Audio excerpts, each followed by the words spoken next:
Hey, good evening. No makeup this time, just a little sit and chat about, just continuing that discussion of how thought is everything. So I am a firm believer of thoughts being magic. And magic, I've said this, and I've always wanted to believe in magic ever since I was a kid. I loved watching sleight of hand, tricks of the mind, magician stuff. It always fascinated me, like card tricks and stuff like that. But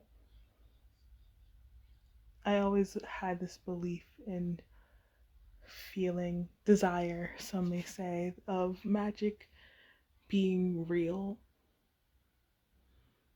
Like, yeah, sure, I had my doubts of it being like seen, but I did always have this feeling that magic was real, and I want to hold on to that whimsy with my heart. Um, so I think the true magic of our world is our thoughts. So I have a lot of stories that I just write down, or like ideas for stories and books that I write down. Um,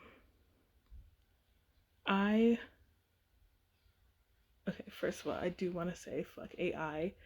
Um, it's never going to be able to take art away because it's just regurgitating like other people's stuff. But I think it should still be used as its original purpose, which is to be a tool.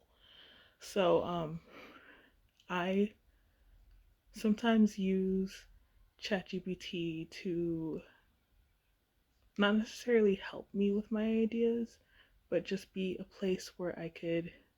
It's kind of like a filing system in my the way I use it, which is like I'm typing out story ideas. And the only part that I really ask chat to do is like analysis.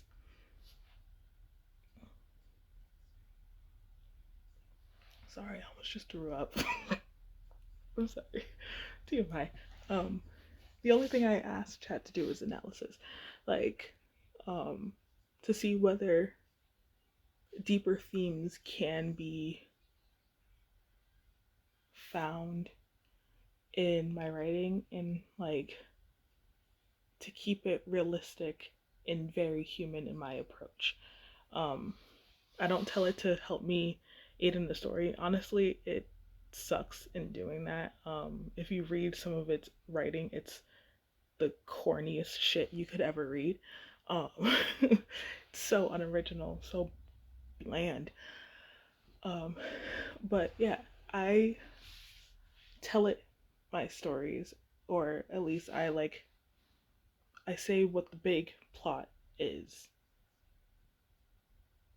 and then like who the characters are, and then I tell the story as it is, right?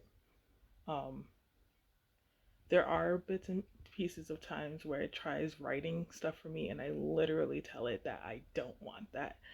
Um, anyway, so there is this one I started recently writing. Um, a lot of my stories are based off of dreams that I've had in the past, or like thoughts and ideas that I've had, or they are like very loosely semi autobiographical. Like, there are things, with writing, it's write what you know, right? So there are things in my stories that are based on things that I went through um, in my childhood and how I saw the world growing up. Um, and in this little tidbit, it's not. necessarily, I don't necessarily write romances. It kind of turns out that way. Um, I only have one story that is like a romance, and it's been in the work for years, bro. Years. It's going on 5 years now. I think it's been 5 years. Yeah, because I started thinking about writing it back in college. Um, but I don't usually write romances. It just there is romantic elements to it. Um, and I guess it could be seen as a love story, self love, healing, recovery, that kind of love. But yeah, no. Um, the the something that I recently typed, and a lot of the times whenever I'm like writing stories out, it's to help me get to revelations as well. So there was this one that I thought of even before what I wrote today, but this one thing that I thought of like weeks ago. But it's the notion that, and I'm sure I've heard it somewhere too, because like it's kind of like a joke saying, like hell on earth, you know. But the the notion that hell is earth, or we are living in hell, kind of stuff. Um, and this will go into like how thoughts, you know, how thoughts are magic, thoughts are everything, you know. Thoughts are the basis of everything. Um, but hell only exists if you think it does. That's literally the argument with like the Christian faith. And I'm sure there are some religions that don't even believe in a hell, um, but do believe in like afterlife and rebirth and stuff like that. Don't, well, actually, you can quote me on that because it's so vague that me saying that is true in some way. Um, but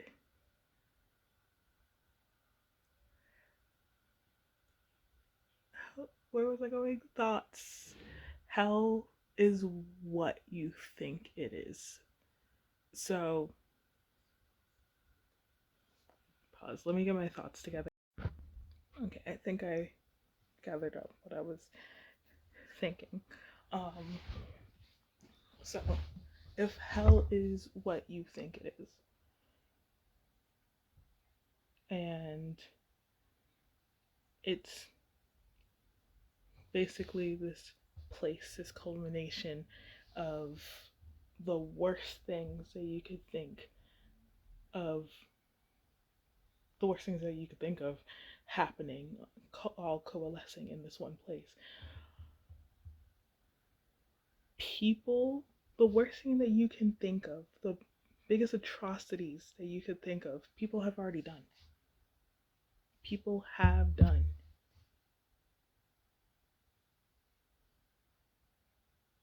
And that is a crazy thing to think about, but like the only reason why we could think of these things is because a thought has already occurred in someone else's head. Something has already done and committed that thought, you know?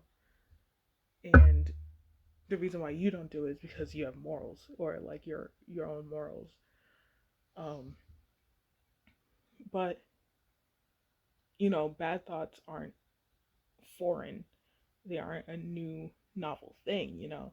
Everybody, I believe, everybody has like bad thoughts, because like that's the way you can stay safe. It's a preventative thing, but also it's like a it's not it's not necessarily something that means that you yourself are a bad person. But just to say that this thing can occur and probably has occurred. Um, so the reason why I say hell is on earth is because the things that you think of have already occurred. Like your worst nightmares are something that have already been done. And the reason why some people have this imagery of what a demon looks like is because they can't necessarily put a face to someone who would do that. One, two, because it hurts even more knowing or coming to terms with the fact that it hurts more coming to terms with the fact that someone who looks like you can do these horrible things. So it's much easier to think of something that doesn't look like you, something that you could point out and be like, that is a demon, you know. But one thing about demons is that they could blend in just like us, you know.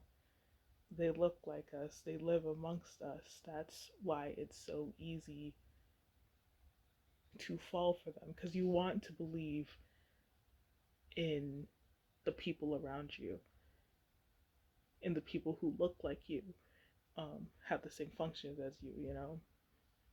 You want to believe in that.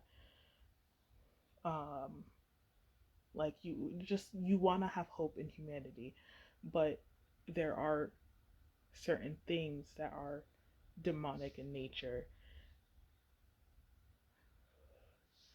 Um,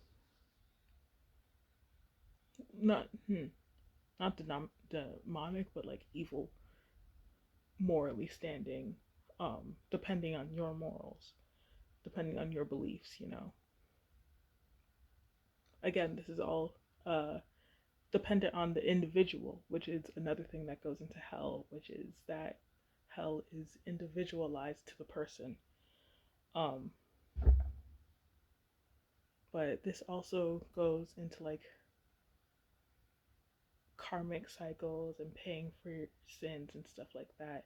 How the ultimate goal is this utopia like happiness. Um, and even in themes like opening up Pandora's box, which it's all these atrocities that come out, but there is this little shimmer, and it's the strongest thing that's in there, which is hope. And that is what keeps people going, like the hope for that utopia. Um, so just as hell is dependent on the person and is what you think it is, um, utopia, heaven, where you go, where you when you die, is all dependent on the person and their thoughts. If you hope for a better tomorrow or a better world once you pass on, that is where you'll go. Um, so yeah, that's my little spiel about like thoughts being magic. Um, just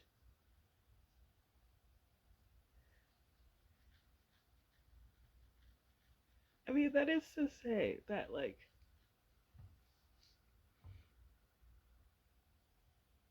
I don't know, you could just like think your way out of anything. Bottom line, and basically how I'm always going to be ending this, is that you could just like think your way out if you just think a little bit more. Exercise your brain. Uh, just think. Sit alone with your thoughts. You know, be in a quiet space. Indulge in art. That's very thought inducing. If you don't understand it, sit with yourself and think a little bit more. Just let that be comfortable with the silence and let it overtake you. And then maybe you'll be less afraid to speak to yourself. I don't know how I got here, but that's how I'm ending the video. So, good night.